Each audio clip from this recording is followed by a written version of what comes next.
मानो चिड़ा अपने घर से दूर सागर वाले जंगल में काम किया करता था और उसका परिवार पहाड़ों वाले जंगल में रहा करता था। अब मानो चिड़ा जल्द ही अपने घर वापिस आने वाला था। मम्मा, कल पापा का जन्मदिन है, आप पापा को क्या गिफ्ट दोगी?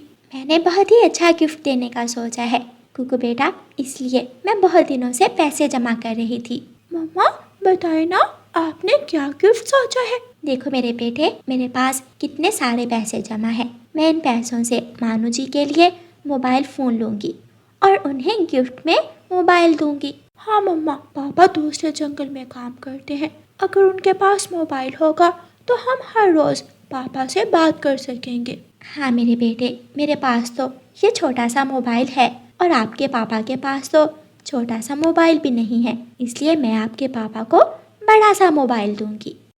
दोस्तों, ये रहे हमारी आज की वीडियो के प्यारे सब्सक्राइबर्स और फॉलोअर्स के नाम। पूजा सेन, परी, जहरा, नसीबा, जाहिदा, कृति। जो नहीं चुने गए, चिंता मत करो, अगली बार तुम भी बन सकते हो जंगल के सुपरस्टार। दोस्तों, अगर आप भी चाहते हैं मैं आपका नाम अपनी कहानी में लूं, तो देर किस बात की, जल्दी से कमेंट करके अपना नाम। रानू चिड़िया खुशी खुशी अपने पति के लिए मोबाइल फोन लेने जाती है।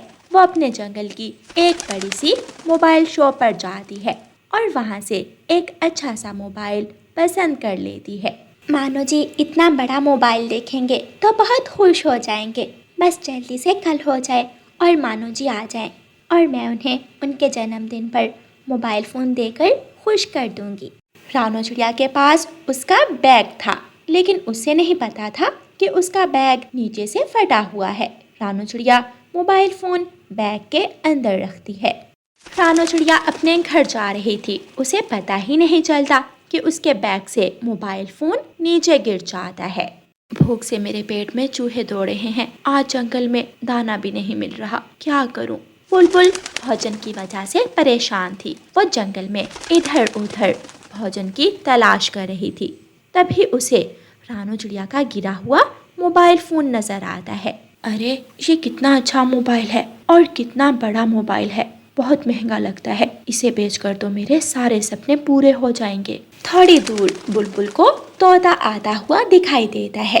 अरे, अगर तोते के सामने मैंने ये मोबाइल उठा लिया तो ये पक्का समझ जाएगा कि ये मोबाइल मेरा नहीं है, मुझे जल्दी से कहीं छुपना होगा। बुलबुल झाड़ियों में जाकर छुप जाती है। तोता भी अपनी माँ को लेने के लिए वहाँ आता है और इंतजार करने लगता है। माँ, जल्दी से आ जाओ ताकि मैं तुम्हें अपना नया घर दिखाऊं। मैंने तो तुम्हारे लिए नया कमरा भी सेट किया है। तोते की नजर भी वहाँ पड़े मोबाइल फोन पर जाती है। अरे, ये मोबाइल फोन किसका है? ये तो बहुत बड़ा है, लगता है ये मोबाइल बहुत महंगा है। अगर मैं ये मोबाइल फोन अपनी माँ को तोहफे में दे दूं तो कितनी खुश हो जाएगी मेरी माँ। और माँ के पास तो मोबाइल फोन है भी नहीं। तेरी हिम्मत कैसे हुई ये चोरी का मोबाइल घर में लेकर आने की और मुझे तोहफे में देने की? मैंने तुम्हें चोरी करना सिखाया था। माँ, मुझे माफ कर दो, मैं लालच में आ गया था। घर से निकल जा, तू मेरा बेटा नहीं है। अरे, मैं ये क्या सोच रहा था, अगर ये मोबाइल मैंने माँ को दिया तो माँ तो नाराज हो जाएंगी। नहीं नहीं, मैं ऐसा नहीं कर सकता, मुझे ये मोबाइल नहीं चाहिए। तोता वो बड़ा सा मोबाइल वहीं छोड़ देता है और थोड़ी देर के बाद तोता वहाँ से चला जाता है। बुलबुल झाड़ियों से निकलकर आती है। ये तोता कितना बेवकूफ़ है, सामने उसे इतना अच्छा मोबाइल फ़ोन मिल रहा था लेकिन उसने नहीं उठाया। लगता है ये मोबाइल मेरे नसीब का है। तभी उल्लू सेठ का बेटा फुटबॉल से खेलता हुआ आता है और उसकी नज़र मोबाइल फ़ोन पर जाती है। अरे, ये तो वही मोबाइल है जिसके लिए मैं पापा से जिद कर रहा था। मैं इस मोबाइल पर गेम खेलूंगा। उल्लू का बेटा भागा भागा अपने घर जाता है। पापा पापा, मैंने एक मैदान में मोबाइल देखा, वहाँ वही मोबाइल पड़ा था जो मैं आपसे इतने दिनों से मांग रहा था। तुम उठा कर ले आते। मैंने सोचा पहले बता दूं आपको। तुम उल्लू के उल्लू ही रहोगे, तुम उठा कर ले आते। चलो अब जल्दी से, इससे पहले कि कोई और उठा कर ले जाए। मम्मा, एक बार मोबाइल फोन निकाल के तो दिखाए। रानू चिड़िया बैग में से मोबाइल निकालने लगती है। तो बैग में मोबाइल था ही नहीं। कुकू कुकू बेटा, मोबाइल तो बैग में है ही नहीं और बैग भी नीचे से फटा हुआ है, न जाने मोबाइल कहाँ गिर गया। चलो जल्दी से चलो, हम बाहर जाकर देखते हैं। दोनों माँ बेटा जल्दी से घर से बाहर निकलते हैं। रास्ते में उन्हें मिठू तोता मिलता है। रानू चिड़िया, क्या हुआ, इतनी तेजी में कहाँ जा रही हो? रानू चिड़िया मिठू के पास आती है और उसे सारी बात बताती है। अच्छा, तो वो आपका मोबाइल था, वो बड़े मैदान में गिरा पड़ा था, मैंने वहाँ देखा। जल्दी से जाओ, शायद अभी तक किसी ने ना उठाया हो। रानू चिड़िया और कुकू जल्दी से वहाँ से उड़ते हैं और मैदान की तरफ चले जाते हैं। उल्लू और उसका बेटा भी वहाँ आ जाते हैं, लेकिन उनके आने से पहले रानू चिड़िया और कुकू मोबाइल फोन उठा लेते हैं। शुक्र है ऊपर वाले, मुझे मेरा मोबाइल मिल गया, किसी दुष्ट पक्षी के हाथ नहीं लगा। मम्मा, आप खुद ही तो कहती हैं जो चीज़ मेहनत करके ली जाए वो कभी भी ज़ाया नहीं जाती। ये तो आपने बहुत मेहनत और प्यार से पापा के लिए लिया है। हाँ, मेरा बेटा कितना बड़ा हो गया है और कितनी बड़ी बड़ी बातें करने लगा है। चलो अब घर चलते हैं। वो माँ बेटा अपने घर की तरफ उड़ते हैं। वो जब घर के अंदर जाते हैं तो क्या देखते हैं, मानो चिड़ा घर में बैठा हुआ था। सरप्राइज! कुकू और उसकी मम्मा दोनों हैरान रह जाते हैं। कुकू अपने पापा के गले लग जाता है। पापा, हमारे पास भी आपके लिए एक सरप्राइज है। ये देखें, मम्मा ने आपके लिए मोबाइल लिया। मानो चिड़ा मोबाइल देखकर खुश हो जाता है और वह सारा परिवार खुशी खुशी रहने लगता है। प्यारे दोस्तों, इस कहानी को लाइक, अपने दोस्तों के साथ शेयर और चैनल को सब्सक्राइब करना बिल्कुल मत भूलना। आपका धन्यवाद। कालू कौवा स्कूल का प्रिंसिपल था। उसका अपना खुद का स्कूल था। मम्मा, स्कूल जाने का टाइम हो गया है, मैं स्कूल जा रहा हूँ। हाँ बेटा, ध्यान से जाना और हाँ, अपना टिफिन जरूर खा लेना। मैंने टिफिन के अंदर तुम्हारा पसंदीदा भोजन रखा है। कुकू स्कूल जाने के लिए अपने घर से निकलता है। घर बैठा जग्गू कौवा तो मजे से टीवी देख रहा था। उसे तो कोई परवाह ही नहीं थी कि स्कूल भी जाना है। जग्गू बेटा, तुम्हारे पापा का स्कूल है, इसका मतलब ये नहीं कि तुम हर रोज स्कूल देर से जाओ। चलो अपना बैग उठाओ और स्कूल चले जाओ। मम्मा, चला जाऊंगा, बस ये खत्म होने दो। वैसे भी मुझे कौन डांटेगा, मेरे पापा का स्कूल है। जग्गू कौवा पूरा एपिसोड देखने के बाद ही स्कूल जाता है। टीचर चाचा छम छम जग्गू से कहता है। जग्गू बेटा, आधा दिन हो गया है और आप अब आ रहे हो स्कूल। टीचर जी, आपको तो पता है ना कि मैं हर रोज सुबह टीवी पर एपिसोड देख रहा होता हूँ। एपिसोड खत्म होता है तो मैं स्कूल आ जाता हूँ। हाँ हाँ, कोई मसला नहीं, आपका अपना स्कूल है, आप कभी भी आ सकते हो। जग्गू कौवे के पापा स्कूल का प्रिंसिपल था, इसलिए टीचर भी जग्गू कौवे को डांटते नहीं थे। चलो बच्चों, ब्रेक टाइम हो गया है, आप सब बाहर ग्राउंड में जाओ और आराम से अपना अपना लंच करो। सब बच्चे अपने अपने लंच बॉक्स लेकर बाहर ग्राउंड में आ जाते हैं। लाओ लाओ, सब अपने अपने लंच मुझे दो, मुझे बहुत भूख लगी है। चलो जल्दी से दो सब। अरे जग्गू, ये क्या बात हुई, हम अपने लंच तुम्हें क्यों दें, ये हमारे लंच हैं। सब अपने अपने लंच सीधे तरीके से मुझे दे दो, वरना ऐसा ना हो कि मैं सबको स्कूल से निकलवा दूं। बुलबुला डरता हुआ बोलता है। नहीं नहीं जग्गू कौवे, ऐसे नहीं करना, हमें स्कूल से ना निकलवाना, हमारे मम्मा पापा हमें बहुत मारेंगे। हाँ जग्गू, तुम ले लो, हम सबके लंच तुम ले लो। सारे बच्चे अपने अपने लंच बॉक्स जग्गू कौवे को दे देते हैं। जग्गू कौवा एक एक करके सबके लंच बॉक्स में से खाना खा रहा था और सब मासूम बच्चे बैठे उसे देख रहे थे। ओ, मज़ा आ गया, बहुत बढ़िया था तुम सबका खाना। और हाँ, तुम सब मेरी बात गौर से सुनो, अगर ये बात जाकर अपने मम्मा पापा को बताई तो याद रखना, मुझसे बुरा कोई नहीं होगा। अपने पापा से बोलकर तुम सबको स्कूल से निकलवा दूंगा। जग्गू कौवे से तो सभी बच्चे बहुत डरते थे, क्योंकि जग्गू कौवा पूरे स्कूल का डॉन बना हुआ था। छुट्टी के बाद सभी बच्चे भूखे ही अपने अपने घरों को चले जाते हैं। मम्मा मम्मा, जल्दी करो, मुझे खाना दो, बहुत भूख लग रही है मुझे। हाँ हाँ, देती हूँ। कुकू, तुमने अपना लंच नहीं खाया ना, इसलिए तुम्हें इतनी भूख लग रही है। नहीं नहीं मम्मा, मैंने अपने लंच बॉक्स में से सारा भोजन खा लिया है। वो असल में आजकल हमारे स्कूल में पढ़ाई बहुत ज़्यादा हो रही है। पढ़ाई की वजह से मुझे भूख भी बहुत ज़्यादा लगती है। फिर रानू चिड़िया अपने बेटे कुकू को खाना दे देती है। बाकी सब बच्चे भी भूखे थे। वो सब भी अपने अपने घरों में जाकर पेट भरकर खाना खाते हैं। कुकू मेरे बेटे, आजकल आपके स्कूल में बहुत ज़्यादा पढ़ाई हो रही है। मेरा बेटा कितना मन लगा कर पढ़ रहा है। अच्छा ये बताओ, कल मैं आपके लंच बॉक्स में क्या बना कर दूँ? जो आपको पसंद है मुझे बता दो, मैं सुबह सुबह बना दूँगी। कुकू दिल ही दिल में सोचता है, क्या फ़ायदा मम्मा लंच देने का? आप जो भी लंच देती हो वो मोटा जग्गू खा जाता है। देखना कल भी वो ऐसा ही करेगा। मम्मा कुछ भी बना दो, आप जो भी बनाती हो बहुत मज़े का बनाती हो। अगले दिन रानू चिड़िया कुकू के लंच बॉक्स में मज़ेदार आलू का पराठा बना कर देती है।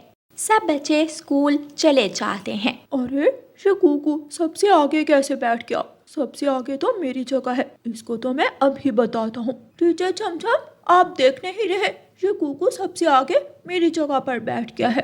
कुकू चलो चलो बेटा पीछे जाओ, आगे जग्गू कौवा बैठता है। चलो जग्गू बेटा आप आगे आ जाओ। कुकू उदास होकर पीछे चला जाता है और जग्गू कौवा आगे आकर बैठ जाता है।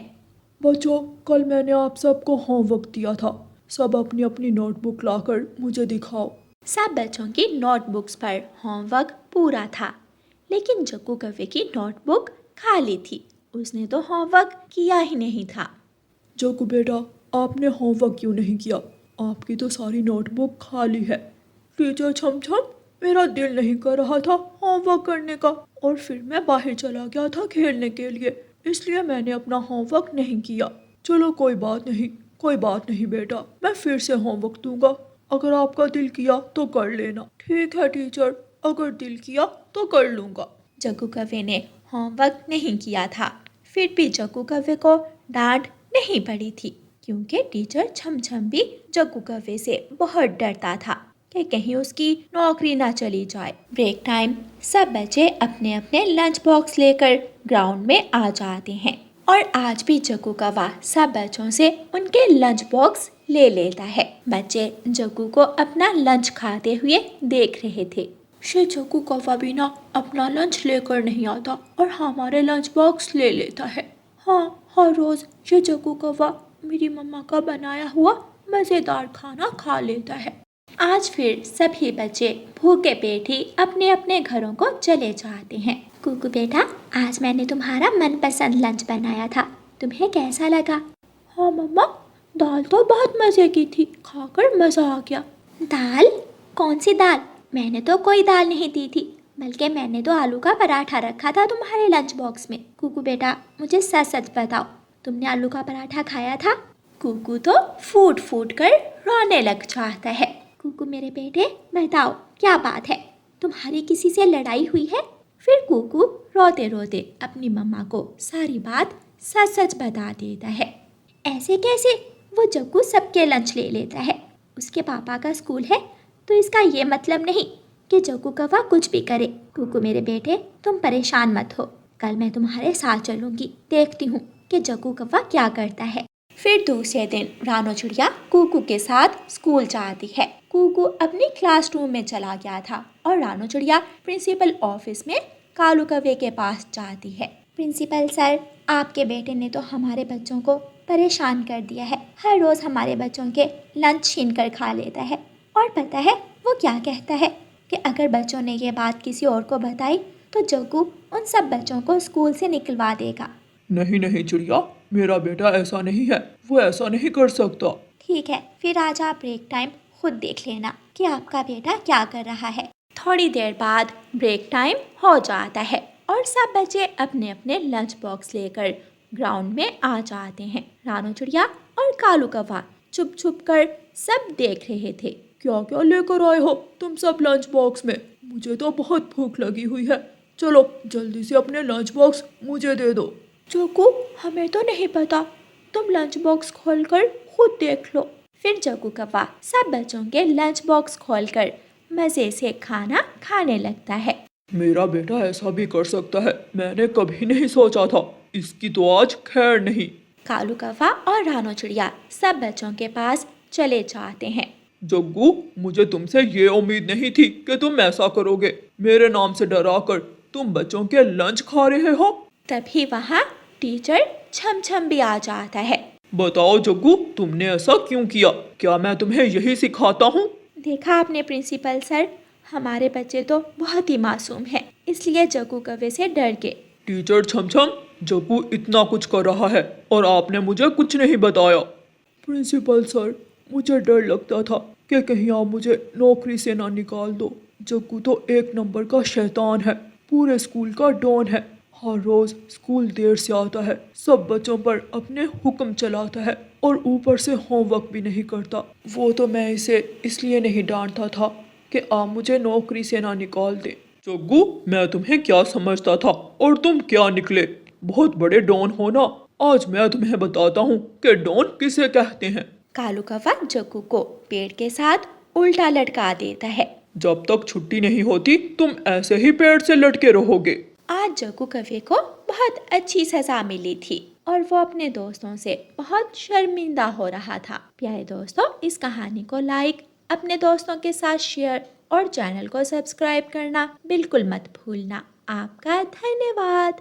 गहरा जंगल, बरसात का मौसम, काले बादलों ने आसमान ढक रखा था। बिजली की गड़गड़ाहट के बीच ठंडी हवा पेड़ों को झुका रही थी, पत्तियां कांप रही थी। इसी जंगल के एक कोने में एक टूटी फूटी सी जगह में बैठी थी रानो चिड़िया अपने नन्हे बच्चों के साथ।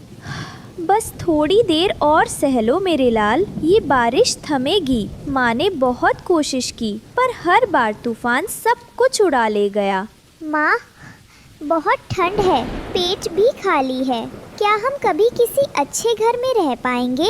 रानो की आंखों में आंसू आ गए। वह खुद को बेबस महसूस कर रही थी। हिम्मत करके वह पड़ोसियों से मदद मांगने निकली। रानो बहन, हमारे पास भी कुछ खास नहीं बचा। बड़ी मुश्किल से बनाया है ये घोंसला। मैं तिनके मांग रही हूँ, कोई एहसान नहीं। मेरे बच्चे कांप रहे हैं, उनका क्या दोष?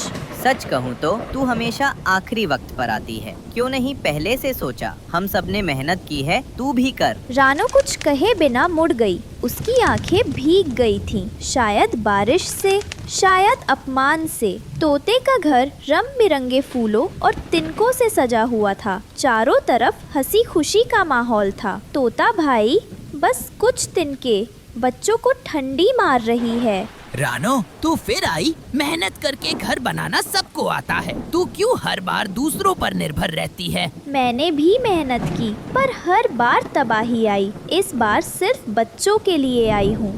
बच्चे तो सबके होते हैं, अब हर कोई तुझे अपना हिस्सा दे, ये कहाँ का न्याय है? रानो फिर चुप रह गई। जवाब में उसका मौन ही सब कुछ कह गया। रानो अब पहुंची जंगल के बुजुर्ग उल्लू दादा के पास। उम्मीद थी कि वे कुछ समझेंगे। दादा, कुछ तिनके दे दीजिए, बच्चे बीमार हो रहे हैं, आप तो सब समझते हैं। रानो, मैं तुझे कई बार समझा चुका हूँ, बरसात हर साल आती है, कब तक दूसरों पर रोती रहेगी? गलती मेरी है, मानती हूँ, मगर बच्चों की सजा क्यों? उनके लिए कुछ करिए। सच कहूँ तो यही दुनिया का नियम है, जो समय पर काम नहीं करता वो पछताता है। रानो का दिल टूट गया, लेकिन उसने फिर भी किसी को कोसा नहीं, बस आगे बढ़ गई। अब वो पहुंची गोरी कौवी के पास। वहाँ रोशनी और रंग थे, अंदर से गाने की आवाज आ रही थी। गोरी बहन, तिनके नहीं, थोड़ी दया दे दो, बच्चों के लिए आई हूँ। ओहो, फिर से वही नाटक? रानो, हम सब अपनी मेहनत से यहाँ पहुँचे हैं, तू हर बार मुंह उठाकर चली आती है। इस बार बात मेरी नहीं, बच्चों की है। तो अपनी औकात के हिसाब से जी, हमें अपनी खुशियाँ खराब नहीं करनी। दरवाजा बंद हो गया। रानो चुपचाप लौटने लगी। तभी झाड़ियों में से आवाज आई, अरे रानो, बड़ी हालत खराब है, चलो मेरे लिए दाना चुगलाओ, मैं एक कोना दे दूंगा घोंसले का। दर्द का मजाक मत बना कालू, भगवान सब देखता है। वह वहाँ से चली गई। अगली सुबह जंगल भीग चुका था। रानो थककर एक पुराने गुलाब के पौधे के पास बैठ गई। हे मालिक, अब तुझी से आस है, तूने दिया तो सब कुछ मिल सकता है। तभी पौधे से हल्की रोशनी निकली। गुलाब की पत्तियां हिलने लगीं। रानो, तेरी सच्चाई ने मुझे जगा दिया है। तू मेरे फूलों और पत्तियों से अपना घर बना ले, मैं तुझे हमेशा छुपाऊंगा। गुलाब, तुम बोल सकते हो? सचमुच? हाँ, जब दिल साफ हो तो कुदरत खुद बोलती है। ले, ये मेरा तोहफा है। रानो ने कांपते हाथों से फूलों और पत्तियों को इकट्ठा किया। देखते ही देखते वहाँ एक खूबसूरत गुलाबी घर बन गया, महकता हुआ, मजबूत और गर्माहट भरा। माँ, ये घर कितना सुंदर है, इसमें तो खुशबू भी है। ये मेरी मेहनत नहीं, तेरी दुआ और गुलाब का करम है। ये खबर जंगल में फैल गई। पक्षी हैरान थे। रानो के पास अब गुलाब का घर, वो भी ऐसा सुंदर। शायद हम सबने गलत समझा उसे। उसका दिल तो सबसे बड़ा निकला। एक रात कालू कौवा चुपचाप गुलाब के घर के पास पहुंचा। जलन उसे अंदर से खा रही थी। ये घर तो मेरा होना चाहिए था, मैं इसे चुरा लूंगा। जैसे ही उसने कांटों को तोड़ा, उसके पंख में कांटा चुभ गया। आह, ये कांटे, ये घर तो किला है।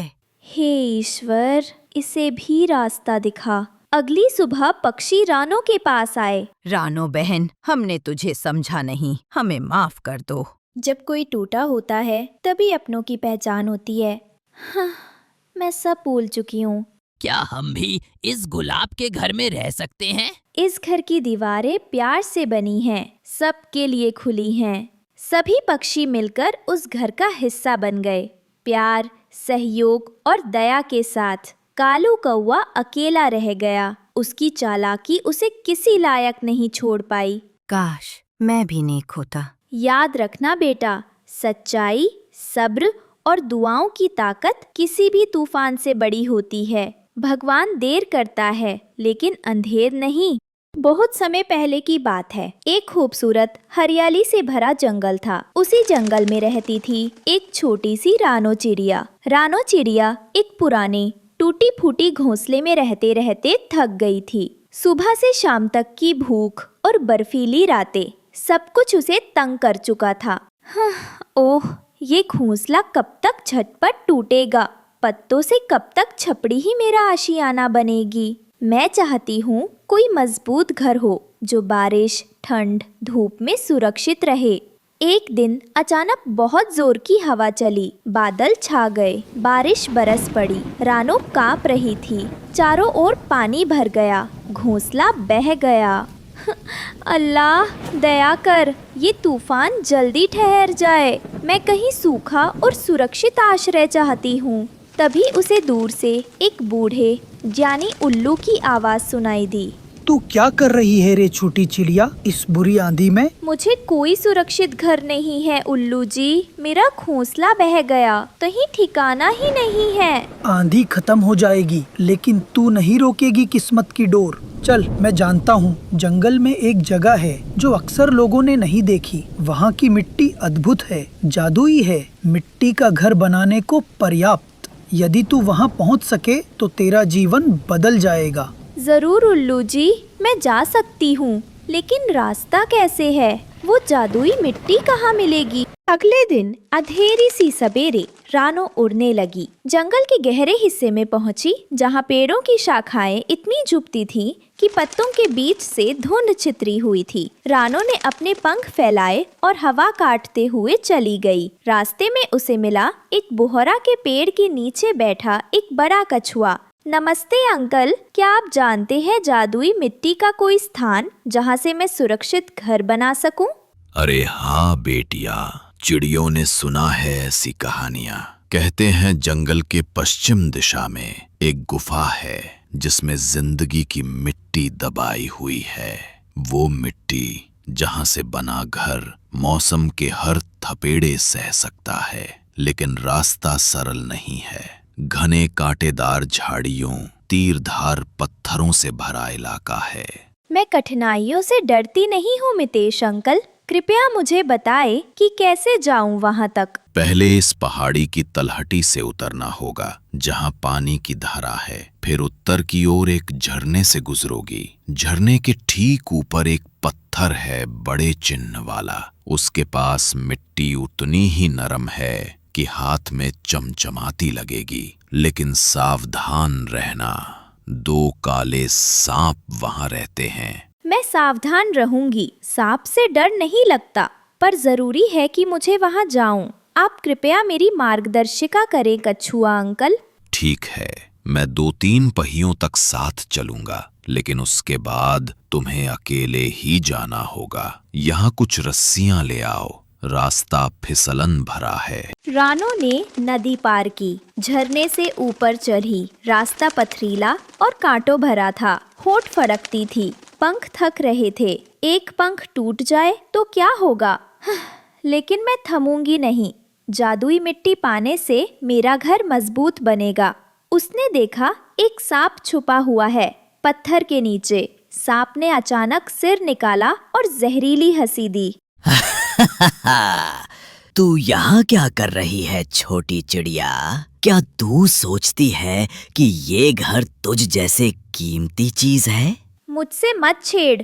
मैं सिर्फ अपना घर बनाना चाहती हूँ, बारिश, ठंड, धूप से सुरक्षित रहने को। तू कितनी निर्भीक है, लेकिन ये मेरी जमीन है। मैं तुझसे नहीं डरता। मैं भी डरती हूँ, पर मेरा घर महत्वपूर्ण है। मैं अपनी मेहनत से, अपने पंखों से, अपनी इच्छा शक्ति से यहाँ तक आई हूँ।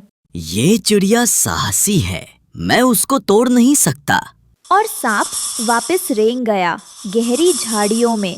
रानो ने सांस ली, आगे बढ़ी, झरने के ऊपर वाले चिन्हित पत्थर तक पहुंच गई। वहां उसने देखी मिट्टी, लाल सर गुलाबी रंग की, नरम, ठंडी और कुछ तरह से चमचमाती। उसने मिट्टी को अपने पंजों से छुआ। ओह, ये कैसी मिट्टी है? इतनी नरम, इतनी ठंडी, इतनी जिंदा सी। तभी एक धीमी सी आवाज आई, जैसे मिट्टी में से कोई बोल रहा हो। बेटी रानो, तू आ गई है। मैंने सुना है तेरा दुख, तेरा संघर्ष। मैं वो जादुई मिट्टी हूँ। मुझे पता है कि तू मुझसे क्या चाहती है। हाँ, मुझे एक मजबूत, गरम सुकून, सुरक्षित आशियाना चाहिए, जो बारिश से, तूफान से, धूप से मुझे बचा सके।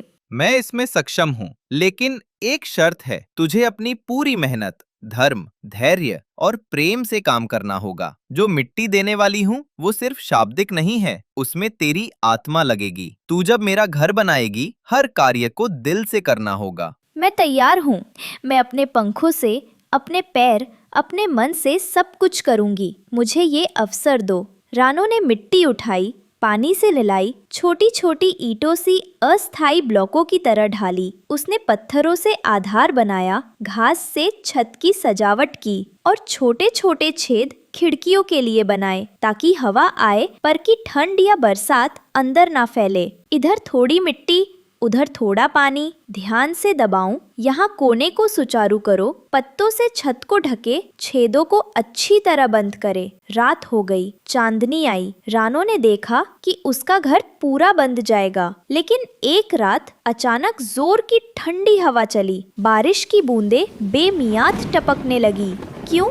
बारिश इतनी तेज क्यों हो रही है? कहीं छत से पानी अंदर न आने लगे। मैं डरती हूँ। रुक बच्ची, हिम्मत रख। तूने मेहनत की है, मैं तुझे धोखा नहीं दूंगी। बारिश का पानी तेरे घर को ठीक करने का मौका है। जहाँ कमी हो वहाँ भर ले। ठीक है, मैं लगाती हूँ घास की एक और परत। छोटी छोटी पत्तियाँ गीले मोड़ों को अंदर नहीं आने दूंगी। रानो ने चट्टानों के बीच से कुछ बड़े से पत्ते तोड़े, छत पर रख दिए, किनारों को कसकर पैरों से दबाया और मिट्टी की लकीर से दरारों को भरा। बारिश धीमी हुई, फिर शांत हो गई। सुबह हुई, सूरज की पहली किरणों ने घर को सुनहरा कर दिया। रानो उठी, अपनी नई छत से बाहर झांकी। ओह, मेरा घर कितना सुंदर, इतनी मजबूती, इतनी शांति। अब मैं बारिश से डरूंगी नहीं, तूफानों से नहीं कांपूंगी। बधाई हो रानो, तूने मेरा भरोसा निभाया है। ये घर तेरा है। तुमने कठिनाइयों में धैर्य दिखाया, प्रेम दिखाया। ये घर सिर्फ तेरा आशियाना नहीं, तेरी आत्मा का प्रतिबिंब है। बहुत बहुत धन्यवाद। मुझे अब पता है कि असली जादू मेहनत और विश्वास में है। ये घर मुझे सिर्फ आश्रय नहीं देता, ये मुझे आत्मसम्मान देता है। नमस्ते रानो दीदी, मुझे सुना है तुमने एक अद्भुत घर बनाया है जादुई मिट्टी से। क्या मैं देख सकता हूँ?